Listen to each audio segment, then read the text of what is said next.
अर्जुन, मनुष्य जन्म का प्रधान उद्देश्य मोक्ष प्राप्त करना है और यह मोक्ष केवल मनुष्य योनि द्वारा ही प्राप्त हो सकता है। इसीलिए मनुष्य के शरीर को मोक्ष का द्वार कहा जाता है। हे अर्जुन, मानव शरीर बड़ी मुश्किल से मिलता है, इसे यूं ही गंवाना नहीं चाहिए।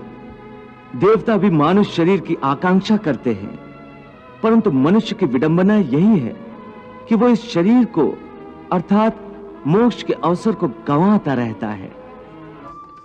सर्वधर्मान परित्यज्य मामेकं शरणं व्रज, अहम त्वा सर्व पापेभ्यो मोक्षयिष्यामि मा शुचः। ये देख सकते हैं पुस्तक, इस पुस्तक का नाम है श्रीमद् भगवद गीता। और इस गीता का ज्ञान सभी को समझ में अगर आ जाए तो क्या बात है। पर इनका जो कहना है कि जो गीता का ज्ञान है या वेद है, कुछ भी है, तो अगर कुछ भी पढ़ाई भी करते हैं तो उसके लिए आपको गुरु बनाना पड़ता है।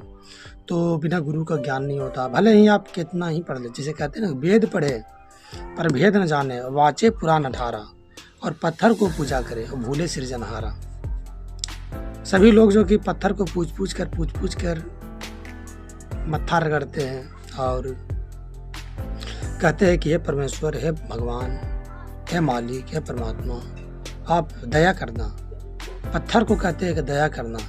तो आज मैं बताने वाला हूँ कि पत्थर को जो लोग पूछते हैं तो वो भूल चुके हैं, अपने वेद और गीता को भूल चुके हैं। कि अध्याय नंबर 16 का श्लोक नंबर 23-24 पढ़ना चाहिए, अध्याय नंबर 18 का श्लोक नंबर 62 और 66 पढ़ना चाहिए, अध्याय नंबर 15 का श्लोक 1 से 4 पढ़ना चाहिए। बहुत सारे श्लोक हैं जो कि वो पढ़ नहीं पा रहे हैं।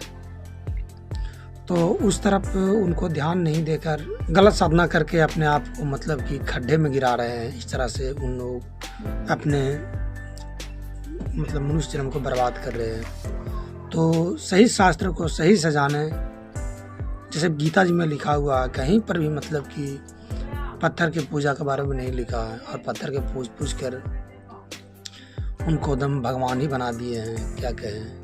तो इस तरह से पूजन करते करते लोग जो कि नास्तिक हो चुके हैं। कहने का मतलब है कि शास्त्र साधना जब तक नहीं होगा, आस्था तो है भगवान में, ऐसा नहीं है, भगवान में आस्था है, पर वो भगवान को सही विधि से पूज नहीं पा रहे हैं।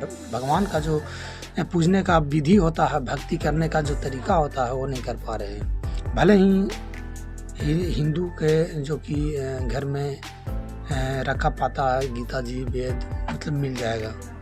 शायद ही किसी घर में ना मिले, लेकिन लगभग सबके घर में मिल ही जाता है। तो इस तरह का ज्ञान अगर आप समझिए कि गीता जी में क्या लिखा है, तो आपको कुछ मतलब कि फायदा है। तो जैसे गीता जी रख लिए, वेद रख लिए, उसके अंदर का जो मटेरियल छुपा हुआ है, जो उसमें लिखा हुआ कि ये जड़ी इसमें डालिए, जड़ी इसमें डालिए, इस तरह से करने से लाभ ये होता है। तो आप सिर्फ गीता का पाठ करते हैं, क्या करते हैं, गीता का पाठ करते हैं।